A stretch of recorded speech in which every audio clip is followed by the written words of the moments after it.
একদিন শিশু নবী হযরত মুহাম্মদ সাল্লাল্লাহু আলাইহি ওয়াসাল্লাম ক্ষুধার্ত অবস্থায় মক্কার ধুলা মাখা পথ ধরে হেঁটে চলেছে। কিছুটা দূরে ছিল আবু জাহেলের খেজুর বাগান। আবু জাহেল এক ইহুদি ব্যক্তিকে নিয়ে খেজুরগুলো একটি বস্তায় ভর্তি করছিল। শিশু নবী মুহাম্মদ সাল্লাল্লাহু আলাইহি ওয়াসাল্লাম তখন ক্ষুধার্ত ছিল, তাই ক্ষুধা নিবারণের জন্য দুটি খেজুরের আশায় আবু জাহেলের খেজুর বাগানের দিকে যেতে লাগলো। শিশু নবী মুহাম্মদ সাল্লাল্লাহু আলাইহি ওয়াসাল্লাম ধীরে ধীরে সেই খেজুর বাগানে হাজির হলেন এবং আবু জাহেলকে সালাম দিয়ে বিনয়ের সঙ্গে বললেন, চাচা যান, আমার খুব ক্ষুধা পেয়েছে, আমাকে দুটি খেজুর দিতে পারবেন? তখন আবু জাহেল তাচ্ছিল্য ভরা চোখে তাকিয়ে বলল, হে মুহাম্মদ, তোমাকে খেজুর দিতে পারি, কিন্তু একটি শর্ত আছে। ওই যে ব্যক্তিটি দাঁড়িয়ে আছে তার কাছে বস্তা আছে, ওইগুলো তুমি মাথায় করে নিয়ে আমার বাড়িতে দিয়ে আসো, তাহলে তুমি খেজুর পাবে। তখন শিশু নবী সাথে সাথে ওই ইহুদি ব্যক্তির কাছে চলে গেলেন। ইহুদি লোকটি তাকে অবাক হয়ে দেখে বললেন, হে বালক মুহাম্মদ, তুমি কি জন্য এসেছো? শিশু নবী মুহাম্মদ সাল্লাল্লাহু আলাইহি ওয়াসাল্লাম বললেন, আমি এই বস্তা মাথায় করে নিয়ে যাব। ইহুদি ব্যক্তিটি বললেন, এই ছোট্ট বয়সে তুমি কি এই বস্তা নিয়ে যেতে পারবে? শিশু নবী বললেন, নিশ্চয়ই পারবো। অতঃপর শিশু মুহাম্মদ সাল্লাল্লাহু আলাইহি ওয়াসাল্লাম ধুলিমাখা শরীরে মাথায় বিশাল বস্তা নিয়ে হেঁটে চললেন। ছোট্ট ছোট্ট পা, ক্লান্ত দেহ, কিন্তু চেহারায় এক অপার্থিব শান্তি। এবং তার পিছু চলেছে আবু জাহেল এবং সেই ইহুদি ব্যক্তি। কিছুক্ষণ পর সেই বস্তা আবু জাহেলের বাড়ির সামনে এসে রাখলেন। তখন ইহুদি ব্যক্তি এই বস্তা নিয়ে বাড়ির ভিতরের কোণে রেখে দিলেন। তারপর শিশু নবী হযরত মুহাম্মদ সাল্লাল্লাহু আলাইহি ওয়াসাল্লাম বললেন, চাচা যান, আমাকে খেজুর দেবেন না? তখন আবু জাহেল মাত্র একটি খেজুর দিলেন। তখন শিশু নবী হযরত মুহাম্মদ সাল্লাল্লাহু আলাইহি ওয়াসাল্লাম বললেন, চাচা যান, আরেকটি খেজুর দেবেন না? এই নির্দোষ চাওয়াই যেন আবু জাহেলের আগুনে ঘি ঢেলে দিল। সে রেগে গিয়ে হঠাৎ করে একটি প্রচন্ড থাপ্পড় মারল শিশু মুহাম্মদ সাল্লাল্লাহু আলাইহি ওয়াসাল্লামের গালে। সঙ্গে সঙ্গে সূর্য যেন হঠাৎ ডুবে গেল, আকাশ কেঁদে উঠল, বাতাস স্তব্ধ হয়ে গেল, পাহাড় পর্বত যেন অশ্রু ঝরালো যে একটি নিষ্পাপ শিশুর উপর এমন অন্যায়। নিষ্ঠুর আবু জাহেল হাসতে হাসতে ঘরে প্রবেশ করল। ঠিক তখনই ঘটল এক অলৌকিক ঘটনা। খেজুর ভর্তি বস্তার মুখ খুলতেই আবু জাহেল হতবাক হয়ে গেলেন। আবু জাহেল দেখল বস্তার সমস্ত খেজুরগুলো ছোট ছোট পাথর হয়ে গেছে। চোখের সামনে এমন অলৌকিক ঘটনা দেখার পর সেই ইহুদি বিস্ময়ে হতবাক হয়ে গেল। এই দৃশ্য দেখে সেই ইহুদি ব্যক্তি থমকে দাঁড়ালেন। এমন অলৌকিক ঘটনার কথা জানানোর জন্য ইহুদি ব্যক্তিটি দ্রুত তাদের নেতার কাছে ছুটে গেল। কিন্তু নিষ্ঠুর অত্যাচারী আবু জাহেল তখন ঘর থেকে বের হয়ে এলো এবং কটাক্ষ করে বললেন, হে মুহাম্মদ, তুমি তো বড় জাদুঘর, আমার খেজুরগুলো জাদু করে পাথর করে দিয়েছ। শিশু নবী মুহাম্মদ সাল্লাল্লাহু আলাইহি ওয়াসাল্লাম নরম কণ্ঠে মাথা নিচু করে বললেন, চাচা যান, আমি কিছুই জানি না। এই কথা বলতেই নিষ্ঠুর আবু জাহেল আর একটা চড় মারলেন। চড়ের শব্দে যেন আবারও আকাশ কেঁপে উঠল, পাহাড় স্তব্ধ হয়ে গেল, আর শিশুটির চোখে জমে উঠল এক বিন্দু অশ্রু। কিন্তু কি আশ্চর্য, শিশু মুহাম্মদ শুধু এতটুকুই বললেন, চাচা যান, আপনার হাতে ব্যথা লাগেনি তো? আহা, কি মমতা, কি সহমর্মিতা! নিজে চড় খেলেন, অথচ চিন্তা করলেন চড় মারা মানুষের ব্যথার কথা। অতঃপর শিশু নবী সেই ব্যথা আর অপমানের বোঝা নিয়ে বাড়ি ফিরলেন না। চুপচাপ চলে গেলেন পাহাড়ের কিনারায়, শুধু নিঃশব্দে দাঁড়িয়ে রইলেন। এই ঘটনা দেখে গাছগুলো, পাহাড়গুলো বলতে লাগলো, আহ, আফসোস, যাকে না সৃষ্টি করলে এই জমিন, এই আসমান, এই পৃথিবী কিছুই সৃষ্টি হতো না। সেই মহান নবী আজ ক্ষুধার্ত, অপমানিত, অবহেলিত। কিন্তু তবুও পাষাণ্ড আবু জাহেলের হৃদয় এতটুকুও কাঁপল না, এক বিন্দু অনুতাপও তার চোখে এলো না। এদিকে সেই ইহুদি ব্যক্তিটি তাদের নেতার কাছে এসে বলল, আজ এমন এক ঘটনা দেখেছি যা কল্পনাকেও হার মানায়। আব্দুল্লাহর পুত্র শিশু মুহাম্মদের এমন ক্ষমতা আছে যা দুনিয়ার কারণেই। তাকে একটা চড় মারলে খেজুর সব পাথর হয়ে যায়। আচ্ছা, আপনি কি বলতে পারবেন এটা কি জাদু না অলৌকিক ক্ষমতা? তখন তাদের নেতা বললেন, আমরাও শুনেছি আমাদের ধর্মগ্রন্থ নাকি মুহাম্মাদের নাম আছে, সে হবে শ্রেষ্ঠ নবী এবং শেষ নবী। তবে তিনি কি এই মুহাম্মদ, এটা জানার জন্য আমাদের ধর্মগুরুর সান্নিধ্য প্রয়োজন। যদি এটা সত্য হয় তবে তাকে আমরা বাঁচাতে দেব না, এই পৃথিবী থেকে সরিয়ে দেব। তোমরাও যাও, আমাদের ধর্মগুরুর কানে এটি পৌঁছে দাও। তখন সেই ইহুদি ব্যক্তিটি আবারও আবু জাহেলের বাড়ির দিকে রওনা হলেন। যেতে যেতে সেই খেজুর বাগানের কাছে উপস্থিত হয়ে দেখলেন সমস্ত খেজুর গাছের খেজুর নেই, সব একেবারে পাথর হয়ে গেছে। এটা দেখে সেই ইহুদি ব্যক্তিটি হতভম্ব হয়ে গেলেন। তিনি আর এক মুহূর্ত দাঁড়ালেন না, খুব দ্রুত আবু জাহেলের বাড়ির দিকে রওনা হলেন। আবু জাহেলের বাড়িতে এসে বললেন, ভাই, আপনার খেজুর বাগানের সমস্ত খেজুরগুলো তো পাথরে পরিণত হয়ে গেছে। এখন এটাকে যদি ফিরিয়ে আনতে না পারেন তাহলে অনেক টাকা ক্ষতি হয়ে যাবে। এটাকে ফেরানোর একমাত্র পথ হলো শিশু মুহাম্মদের কাছে ক্ষমা চাওয়া। কিন্তু আবু জাহেল ক্ষমা চাওয়ার পাত্র ছিল না। সে ছিল নিষ্ঠুর এবং অতি চালাক। তাই সে চালাকি করেই বলল, ঠিক আছে, চলো আমরা মুহাম্মদের বাড়িতে গিয়ে দেখি। এই বলে তারা শিশু মুহাম্মদ সাল্লাল্লাহু আলাইহি ওয়াসাল্লামের বাড়ির দিকে রওনা হলেন। শিশু মুহাম্মদ সাল্লাল্লাহু আলাইহি ওয়াসাল্লাম থাকতেন চাচা আবু তালেবের সঙ্গে। চাচা আবু তালেব তখন ঘরে একা। কিছুক্ষণের মধ্যেই আবু জাহেল এসে হাজির হয়ে বললেন, হে আবু তালেব, শিশু মুহাম্মদ কোথা থেকে এমন জাদু শিখেছে? সে তো বড় জাদুঘর। সে আমার খেজুরগুলো সব পাথর করে দিয়েছে। কোথায় গিয়েছে তুমি কি খবর রাখো? তাকে তো খুঁজে পাওয়া যাচ্ছে না। দেখো কোন পাহাড়ের কিনারায় জঙ্গলের বাঘ ভাল্লুকে খেয়ে নিয়েছে কিনা। এই কথা শোনা মাত্রই চাচা আবু তালেব আর দেরি করলেন না, শিশু নবীকে খুঁজতে বার হলেন। এদিকে শিশু নবী হযরত মুহাম্মদ সাল্লাল্লাহু আলাইহি ওয়াসাল্লাম পাহাড়ের কিনারায় বসে কাঁদছে আর বলছে, আজ যদি আমার মা বাবা বেঁচে থাকতো আমার সাথে কেউ এরূপ ব্যবহার করতে পারত না। আমি আজ বড় একা। শিশু নবীর কান্না দেখে জঙ্গলের বাঘ ভাল্লুক হরিণ সেখানে আসলেন। সেই ব্যথায় ব্যথিত হয়ে তারাও যেন কাঁদছে আর বলছে, ইয়া রাসূলুল্লাহ, রাহমাতুল লিল আলামিন, এই চর যেন আমাদের লেগেছে। ইয়া রাসূলুল্লাহ, তুমি আর কেঁদো না, এই কান্না আমরা সহ্য করতে পারছি না। অতঃপর কিছুক্ষণের মধ্যেই চাচা আবু তালেব সেখানে হাজির হলেন। এটা দেখার পর তিনি আর কিছুই বললেন না, একেবারে অবাক হয়ে গেল। তখন চাচা আবু তালেব সান্ত্বনা দিয়ে বললেন, তোমাকে এমন কষ্ট দিল, আমি তো আছি। আমি বেঁচে থাকতে কেউ তোমাকে আঘাত করতে পারবে না। অতঃপর শিশু নবীকে নিয়ে চাচা আবু তালেব বাড়িতে চলে এলেন। সেই রাতেই চাচা আবু তালেব আবু জাহেলের বাড়িতে গিয়ে বললেন, তুমি তাকে জাদুঘর বলছো, অথচ সে তো কিছুই চায়নি। সে তো তোমার খেজুর নেয়নি, তোমার বিরুদ্ধে কিছু বলেনি। এই শিশুর চোখে যে অশ্রু ঝরেছে সেই অশ্রু একদিন পাহাড়ও গলিয়ে দেবে। এই কথা বলে তিনি সেখান থেকে চলে আসলেন। এই কথা শুনে আবু জাহেল কোনো জবাব দিল না, কারণ এই শিশুর মধ্যে এমন কিছু ছিল যা সে অনুভব করতে পারছিল কিন্তু স্বীকার করতে পারছিল না। আসলে আবু জাহেল ছিল মিথ্যাবাদী এবং অত্যাচারী। সেই রাতে মক্কার আকাশে এক উজ্জ্বল আলো দেখা গেল। সবাই ভাবল বুঝি কোনো তারা পড়েছে। ফেরেশতারা একে একে নেমে আসলো। এক ফেরেশতা আরেক ফেরেশতাকে বলল, এই শিশুর চোখে পানি দিয়ে একদিন মহা কিতাব নাজিল হবে।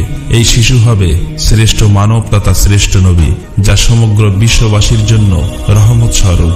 এদিকে ইহুদি কাফেররা এই অলৌকিক ঘটনা শোনার পর নবীজিকে হত্যা করার জন্য ষড়যন্ত্র লিপ্ত হয়ে যায়। কেননা তারা চেয়েছিল যে শেষ নবী তাদের বংশের মধ্যে জন্ম হোক, কিন্তু তা হয়নি। তাদের মধ্যে একজন ইহুদি তাদের ধর্মগুরুর কাছে গিয়ে সমস্ত ঘটনা খুলে বললেন। তখন তাদের ধর্মগুরু বললেন, আমি চিনেছি তাকে, সে সেই নবী যার বর্ণনা আমাদের কিতাবে আছে। তার দুটি চিহ্ন রয়েছে, একটি কাঁধে নবুয়াতের মোহর, অন্যটি তার দৃষ্টিতে রহমত। অন্য একজন প্রশ্ন করল, তাহলে আপনি কি ঈমান আনবেন? তখন তিনি চুপ করলেন, মাথা নিচু করলেন, তারপর শুধু বললেন, আমরা চেয়েছিলাম আমাদের বংশে আসুক, তাই আমরা সত্যকে অস্বীকার করব। অন্যদিকে প্রতি বছর চাচা আবু তালেব ব্যবসার উদ্দেশ্যে সিরিয়ায় সফর করতেন। সেদিনও চাচা আবু তালেব সিরিয়া সফরের উদ্দেশ্যে প্রস্তুত হচ্ছিলেন। ঠিক সেই সময় শিশু মুহাম্মদ সাল্লাল্লাহু আলাইহি ওয়াসাল্লাম এসে বললেন, চাচা যান, আপনার সঙ্গে আমিও সিরিয়ায় সফরে যাব। কিন্তু শিশু মুহাম্মদের কথা চাচা আবু তালেব ফেলতে পারলেন না। অতঃপর পরের দিন ব্যবসার উদ্দেশ্যে শিশু মুহাম্মদকে নিয়ে চাচা আবু তালেব সিরিয়া সফরের উদ্দেশ্যে রওনা হলেন। এভাবেই চলতে চলতে কয়েক মঞ্জিল পথ অতিক্রম করার পর বাণিজ্য কাফেলা শাম নামক একটি জায়গায় গিয়ে বিশ্রাম নিচ্ছিলেন। সেখান থেকে কিছুটা দূরে খ্রিস্টানদের একটি গির্জা ছিল। সেই গির্জায় খ্রিস্টানদের একজন ধর্মগুরু ছিল, যে সেই জামানার সবচেয়ে মহাপণ্ডিত ছিল। কাফেলা যখন আবারও চলতে শুরু করলো, তখন ওই খ্রিস্টানদের ধর্মগুরু লক্ষ্য করে দেখলো কাফেলার সাথে সাথে যে সোজা শিশু নবী আছে তার ঠিক মাথার উপর একখণ্ড মেঘ আছে। তার মাথার উপর ছায়া দিতে দিতে সরে আসছে। এটা দেখে তিনি অবাক হয়ে গেলেন। খ্রিস্টান ধর্মগুরু খুব শীঘ্রই তাদের ধর্মগ্রন্থ পড়ে বুঝলেন নিশ্চয়ই কাফেলার ভিতরে আখিরি জামানার শেষ নবী রয়েছে। তখন তিনি খুব দ্রুত তাদের একজন লোককে ডাকলেন এবং বললেন, তোমরা যাও, ওই কাফেলার সকলকে ডেকে আনো, তাদেরকে আমরা দাওয়াত খাওয়াবো। এই কথা শুনে তারা সেখানে চলে গেল এবং তাদেরকে বলল, প্রিয় ভাইয়েরা, আমাদের ধর্মগুরু আপনাদের সকলেরই দাওয়াত করেছেন, এই দাওয়াত আপনারা কবুল করুন। অতঃপর কাফেলার সকলেই ওই গির্জায় আসলেন। তারপর খ্রিস্টান ধর্মগুরু কাফেলার সকলকে পেট ভরে খাওয়ালেন। অতঃপর কিছুক্ষণ পর খ্রিস্টান ধর্মগুরু আবু তালেবকে বললেন, হে কাফেলার সর্দার, নিশ্চয়ই এই শিশুর পিতামাতা ইন্তেকাল করেছে। আবু তালেব বললেন, হ্যাঁ, আপনার অনুমান সত্য, তারা ইন্তেকাল করেছে। এখন আমি তাকে লালন পালন করি। তখন খ্রিস্টান ধর্মগুরু বলল, এ কাফেলার সর্দার, শুনে রাখো, আপনার ভাতিজা নিশ্চয়ই আল্লাহর শেষ নবী হবেন। তার পৃষ্ঠদেশে মোহরের নবুয়াত খোদিত আছে। তার প্রতি তুমি খুবই সতর্ক দৃষ্টি রাখবে এবং তাকে কোথাও একা যেতে দেবেন না, কেননা ইহুদি নাসারাগণ এটা জানতে পারলে, চিনে ফেললে তারা শিশু মোহাম্মদকে প্রাণনাশের চেষ্টা করবে, এতে কোনো সন্দেহ নেই। তখন চাচা আবু তালেব বললেন, আপনি এই খবর জানেন কিভাবে? খ্রিস্টান ধর্মগুরু বললেন, আমি তৌরাত কিতাবে এই ঘটনার বর্ণনা পেয়েছি। তুমি যাও, তোমার ভাতিজাকে এখানে ডেকে আনো। তখন চাচা আবু তালেব শিশু মোহাম্মদকে সেখানে আনার জন্য চলে গেলেন। কিছুক্ষণ পর খ্রিস্টান ধর্মগুরু দেখলেন আবার একটি কাফেলা রওনা হচ্ছে। তখন খ্রিস্টান ধর্মগুরু সেখানে গেলেন এবং তাদেরকে জিজ্ঞাসা করলেন, আপনারা কারা আর কোথায়, কি জন্যই বা যাচ্ছ? তখন তারা উত্তর দিল, আমরা রোম দেশের সৈন্য। আমাদের বাদশাহ আমাদেরকে পাঠিয়েছে যে দুনিয়াতে নাকি আখেরি নবীর আবির্ভাব হয়েছে অনেকদিন আগেই। আমরা তার সন্ধান করছি, তাকে খুঁজে পেলে হত্যা করে দেব। আপনি কি তার কোনো সন্ধান দিতে পারবেন? তখন খ্রিস্টান ধর্মগুরু বলল, তোমরা বৃথাই তাকে খুঁজে বেড়াচ্ছ। আল্লাহ তাআলা যদি সত্যিই তার শেষ নবীকে দুনিয়ায় পাঠিয়ে থাকেন, তবে তো তিনি নিজেই তাকে হেফাজত করবেন। কারো এমন সাধ্য নেই যে তাকে হত্যা করতে পারবে। অতএব তোমরা আবারও রোম দেশে ফিরে যাও। এই কথা শুনে ওই সৈন্যগুলো ফিরে গেল। এভাবেই সেই দিন অতিবাহিত হয়ে গেল। রাতের বেলা খ্রিস্টান ধর্মগুরু চাচা আবু তালেবকে তাদের গির্জায় ডেকে বলল, হে কাফেলার সর্দার, দেখেছো তো আমার কথাই সত্য। ইহুদি নাসারাগণ আখিরি নবীর সাথে চরম শত্রুতা পোষণ করে। তারা যদি শেষ নবীকে হাতের কাছে পেয়ে যায় তাহলে হত্যা করার চেষ্টা করবে। অতএব ভাতিজাকে নিয়ে বিদেশে যাওয়া উচিত হবে না, ফিরে যাও। অতঃপর পরের দিন চাচা আবু তালেব আর বিদেশ সফর করলেন না, আবারও দেশের পথে ফিরে আসতে লাগলেন। কিছুক্ষণ যাবার পর পথের মধ্যে একটি ঘোড়া দেখতে পেলেন, কিন্তু সেখানে কোনো মানুষ ছিল না। এটা দেখে তারা সেখানে দাঁড়িয়ে পড়লেন। তারপর দেখলেন একজন মানুষ মৃত অবস্থায় পড়ে আছে। আসলেই এটি ছিল একজন ইহুদি যে শিশু নবীকে হত্যা করতে এসেছিল, কিন্তু আজ সেই শিশু নবী নিজে তাকে বাঁচিয়ে তুলছে, নিজের হাতে পানি খাওয়াচ্ছেন। এভাবেই তাকে বাঁচিয়ে নিজেদের সাথে নিয়ে আবারও পথ চলতে শুরু করলেন। এভাবেই চলতে চলতে তাদের কাফেলা একটি সাগরের কিনারায় এসে উপস্থিত হলেন। সেখানে ছিল একটি জেলে সম্প্রদায়ের বসবাস। তাদের কাফেলা সেখানেই বিশ্রাম নিচ্ছিলেন। কিন্তু ওখানকার জেলে সম্প্রদায় ছিল মূর্তি পূজারী। তারা ছিল কুসংস্কারে আবদ্ধ। চাচা আবু তালেব হঠাৎ করে একটি জায়গায় গিয়ে দেখলো একদল জেলে সম্প্রদায় মূর্তি পূজা করছে। তখন তাদের মধ্যে একজনকে জিজ্ঞাসা করলো, প্রিয় ভাইয়েরা, আপনারা এমন করে মূর্তি পূজা করছেন কেন? তখন সেই ব্যক্তি বলল, আমাদের জালে বহুদিন থেকে মাছ ধরা পড়ে না, তাই সমুদ্রের দেবতাকে খুশি করার জন্য এই পূজার আয়োজন করেছি। এদিকে শিশু মুহাম্মদ সাল্লাল্লাহু আলাইহি ওয়াসাল্লাম লক্ষ্য করে দেখলেন একটি বড় মূর্তির সাথে একজন মা ও তার বাচ্চাকে সাইকেল দিয়ে বেঁধে রাখা হয়েছে, তাদেরকে বলি দেবে বলে। কেননা এই জেলে সম্প্রদায়ের বিশ্বাস ছিল এভাবে বলি দিলে তাদের দেবতা খুশি হবে, তাদের জালে আবারও মাছ ধরা পড়বে। তখন শিশু মুহাম্মদ সাল্লাল্লাহু আলাইহি ওয়াসাল্লাম সেখানে গেলেন এবং তাদেরকে শিকল খুলে মুক্তি করে দিলেন।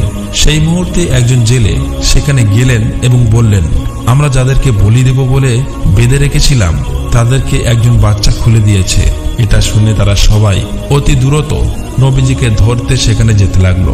তখন চাচা আবু তালেব তাদেরকে থামাতে গেল, আর সেই সাথে সাথেই তারা সবাই দেখতে পায় সমুদ্রের কাছে সেই বড় মূর্তিটি আপনা আপনি ভেঙে পড়েছে। সমুদ্রের ঢেউ উঠেছে আর সেই ঢেউয়ের সাথে সাথে অনেকগুলো মাছ উপরে উঠে এসেছে। এটা দেখে সমস্ত জেলের সম্প্রদায়ের মানুষ অনেকগুলো মাছ ধরলো এবং তারা নিজেরা অনেক খুশি হয়ে গেল। এটা দেখে আবু তালেব অবাক হয়ে যায়। আসলে এই নবীজি তখন সমুদ্রের ধারে দাঁড়িয়ে আল্লাহর কাছে দোয়া করছিলেন। নবীজির দোয়ার বরকতে আল্লাহ তাআলা তাদেরকে মাছ দিয়েছিলেন।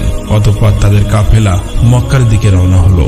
মক্কায় আসার পর শিশু নবী হযরত মুহাম্মদ সাল্লাল্লাহু আলাইহি ওয়াসাল্লাম চাচা আবু তালেবের ছাগল নিয়ে চড়াতে যেতেন। একদিন ছাগল চড়িয়ে ফেরার পথে শিশু নবী দেখতে পান এক জায়গায় দাসদাসীদের কেনাবেচা চলছে। পুরুষদের গরম রড দিয়ে অত্যাচার করছে এবং মহিলাদের উচ্চ দামে কেনাবেচা চলছে। এটা দেখে শিশু নবী অনেক কষ্ট পায়। এদিকে নবীজির এক চাচা আবু লাহাব দাসীকে কেনাবেচা করত। তিনি একজন দাসকে বেশি দামে বিক্রি করে দিচ্ছিলেন। ঠিক সেই সময় তার স্বামী গিয়ে বললেন, হুজুর, আপনি এমন কাজ করবেন না, আমাদেরকে ক্ষমা করে দিন। এভাবেই কাকুতি মিনতি করতে লাগলো, কিন্তু আবু লাহাব তার কোনো কথাই শুনতে চায় না। ঠিক সেই সময় আমাদের দয়ার নবী সেখানে হাজির হয় এবং চাচা আবু লাহাবকে বলে, আপনি এই মহিলাকে বিক্রি করবেন না। তখন আবু লাহাব বলে, আমি এই মহিলাকে অনেক বেশি দামে কিনেছি, আমার মূল্য পরিশোধ করে দিলে আমি তাকে ছেড়ে দেব। তখন শিশু নবী তার এই মূল্য পরিশোধ করে দিলেন, আর সেদিন সেই মহিলা নবীজির জন্য মুক্তি পেয়েছিলেন। অতঃপর সেই সময় মক্কায় বহুদিন ধরে বৃষ্টি হচ্ছিল না। মক্কায় বড় বড় নেতারা একত্রিত হয়ে বলতে লাগলো, মক্কায় বহুদিন ধরে বৃষ্টি হচ্ছে না, আমাদের বাচ্চারা মারা যাচ্ছে, পশু পাখি মারা যাচ্ছে। তাই আমরা সবাই মিলে কসম করছি যে আমরা সবাই কাবার কাছে আসব এবং সেখানে গিয়ে বৃষ্টি চাইব। যতক্ষণ না বৃষ্টি আসে ততক্ষণ আমরা সেখান থেকে আসব না। এই কথা বলার পর সবাই একে একে কাবার দিকে যেতে লাগলো। সেখানে চাচা আবু তালেবও যাবে। ঠিক এমন সময় শিশু মুহাম্মদ সাল্লাল্লাহু আলাইহি ওয়াসাল্লাম চাচা আবু তালেবকে জিজ্ঞাসা করলেন, চাচা যান, আপনি কোথায় যাচ্ছেন? চাচা আবু তালেব বললেন, হে মুহাম্মদ, আমাদের মক্কা শুকিয়ে গিয়েছে, বহুদিন বৃষ্টি হয় না, একে একে সবাই মারা পড়ছে, তাই বৃষ্টির জন্য কাবা ঘরের কাছে যাচ্ছি।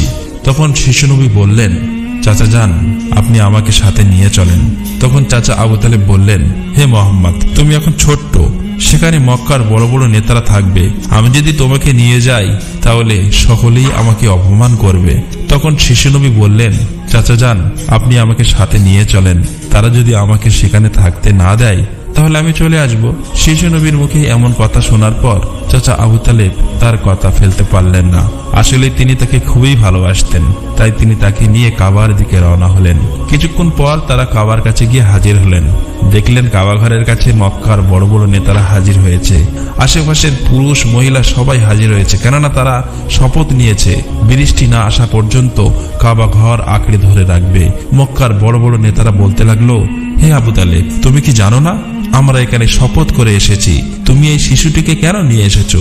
এখানে তো তার কোনো প্রয়োজন নেই। তখন আবু তালেব বললেন, হে মুহাম্মদ, তুমি পিছনের দিকে চলে যাও। এই কথা শুনে শিশু মুহাম্মদ পিছনের দিকে চলে গেলেন। অতঃপর মক্কার বড় বড় নেতারা একসাথে বলতে লাগলো, হে কাবা ঘরের স্রষ্টা, আমাদের পানির ব্যবস্থা করে দিন, আমরা আর পারছি না। এভাবেই বলতে বলতে সারা রাত কেটে গেল, কিন্তু একটুও বৃষ্টি হলো না। সকাল গড়িয়ে দুপুর হয়ে গেল, বৃষ্টি হলো না। এদিকে কাবা ঘরও গরম হতে শুরু করলো। এর মাঝে তিনজন গরম সহ্য করতে না পেরে গরমে অজ্ঞান হয়ে গেল। কিছু লোক তাদেরকে নিয়ে এক জায়গায় চিকিৎসার ব্যবস্থা করলেন। এদিকে একজন চাচা আবু তালেবের পিছনে আঁকড়ে ধরলেন। চাচা আবু তালেব যখন পিছনে ফিরে তাকালেন, দেখলেন শিশু মুহাম্মদ সেখানে দাঁড়িয়ে আছে।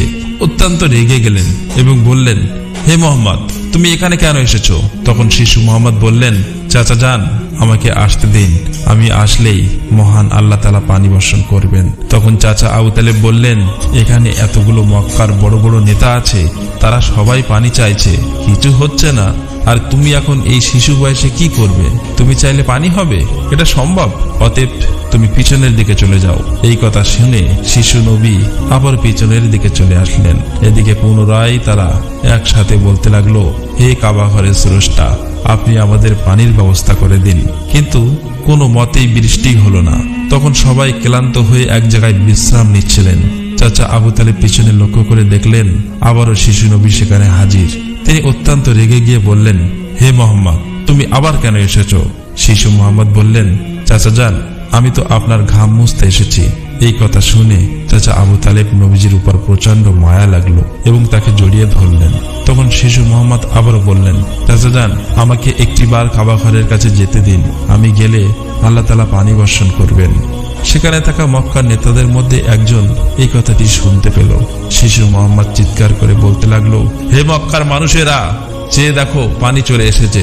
সেখানে থাকা সমস্ত লোকেরা অবাক হয়ে বলতে লাগলো, কোথায় পানি এসেছে? এখানে তো আমরা সবাই গর্বে মারা যাচ্ছি, আর তুমি বলছো পানি চলে এসেছে? তাদের মধ্য থেকে একজন বলল, হে মোহাম্মদ, তুমি এগিয়ে যাও। কিন্তু অন্য নেতারা বলল, আমাদের মতো বড় বড় নেতা থাকতে যদি এই শিশু মোহাম্মদ সামনে চলে যায় তাহলে আমাদের মান সম্মান সব চলে যাবে। অতঃপর অনেক আলোচনার পর শিশু মোহাম্মদকে কাবা ঘরের সামনে যাবার অনুমতি দেওয়া হলো। শিশু মোহাম্মদ সাল্লাল্লাহু আলাইহি ওয়াসাল্লাম যখন কাবা ঘরের কাছে গিয়ে আকাশের দিকে মুখ তুললেন এবং আল্লাহর কাছে দোয়া চাইলেন, সঙ্গে সঙ্গে মক্কার বুকে মুষলধারে বৃষ্টিপাত শুরু হলো। দেখতে দেখতে মক্কার চারিদিকে বৃষ্টিতে পরিপূর্ণ হয়ে যায়। এটা দেখে মক্কার মানুষেরা খুবই খুশি হয়ে যায় এবং বৃষ্টিতে ভিজতে ভিজতে যে যার মতো তাদের বাড়ি চলে যায়।